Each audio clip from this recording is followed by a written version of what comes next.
सभी को नमस्कार और आचार्य मोटिवेशन में आपका स्वागत है। इस एपिसोड में हम इस बारे में चर्चा करने जा रहे हैं कि कभी कभी सच सामने छिपा होता है। जो समाधान हमारे सामने है उसे देखने के लिए हमें चौकस रहने और अपने आलोचनात्मक सोच कौशल का उपयोग करने की आवश्यकता है। एक बार की बात है, एक तेल व्यापारी और कसाई एक उलझन भरी शिकायत लेकर बीरबल के पास पहुंचे। प्रत्येक ने घटनाओं के अपने अपने संस्करण पर जोर दिया। बीरबल ने मध्यस्थता करने का फैसला किया और कसाई को अपना दृष्टिकोण साझा करके शुरुआत करने दी। कसाई ने कहना शुरू किया, हुजूर, जब यह तेल व्यापारी अंदर आया तो मैं अपनी दुकान की देखभाल कर रहा था। उसने अनुरोध किया कि मैं उसका तेल खरीद लूं, इसलिए मैंने उसे इंतजार करने के लिए कहा जब तक मैं अंदर से कुछ बर्तन ले आता हूं। जैसे ही मैं दूर चला गया वह चुपचाप चला गया, मेरा पैसों वाला बैग छीन लिया और तेजी से भाग निकला। मैंने पीछा किया और अपना बैग वापस पाने में कामयाब रहा। हालांकि अब वह दावा कर रहा है कि यह उसका है। कसाई की कहानी सुनने के बाद तेली व्यापारी बोला, हुजूर, यह सच है कि मैं उसकी दुकान पर गया था। उसने मुझसे तेल खरीदा और इसके लिए पैसे भी दिए। जब मैंने पैसे अपने थैले में रखने की कोशिश की तो सामान गिर गया।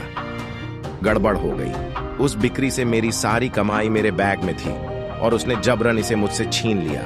मैंने उसका पीछा किया और उसे पकड़ लिया, लेकिन उसने मेरा बैग वापस करने से इनकार कर दिया। मामला पूरी तरह से उलझा हुआ लग रहा था और दोनों पक्षों के पास प्रशंसनीय तर्क थे। अदालत के अधिकारियों को आश्चर्य हुआ कि बुद्धिमत्ता के लिए अपनी प्रतिष्ठा को देखते हुए बीरबल इस जटिल स्थिति को कैसे सुलझाएंगे। हालांकि बीरबल के मन में एक अनोखा दृष्टिकोण था। उन्होंने शांति से आदेश दिया, एक बर्तन लाओ और थोड़ा पानी गर्म करो। हर कोई हतप्रभ था। गर्म पानी और बर्तन का इस विवाद से क्या लेना देना हो सकता है। फिर भी उन्होंने बीरबल के निर्देशों का पालन किया। एक बार गर्म पानी तैयार हो गया, बीरबल ने निर्देश दिया, पैसे की थैली पानी में डाल दो।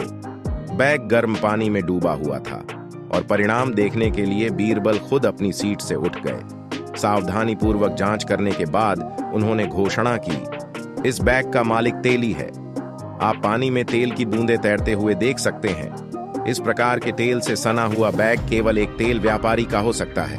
इस निर्णायक निष्कर्ष के साथ बैग सही मायनों में तेल व्यापारी तेली को वापस कर दिया गया, जबकि कसाई को जेल की सजा सुनाई गई। दरबार में उपस्थित लोग बीरबल की बुद्धिमत्ता से आश्चर्यचकित थे और उनके उल्लेखनीय फैसले की सराहना की। बीरबल का समाधान चतुराईपूर्ण था क्योंकि वह सरल और प्रभावी था।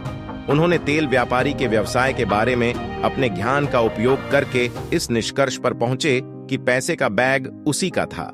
ये कहानी हमें सिखाती है कि हमें दूसरों के बारे में जल्दबाजी नहीं करनी चाहिए।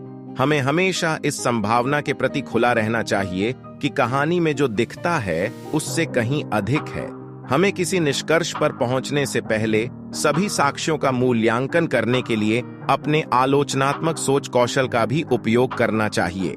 यदि आपको यह कहानी अच्छी लगी हो तो आचार्य मोटिवेशन का एक भी एपिसोड न चूकने के लिए इसे लाइक करना, सब्सक्राइब करना और अधिसूचना घंटी को दबाना न भूलें।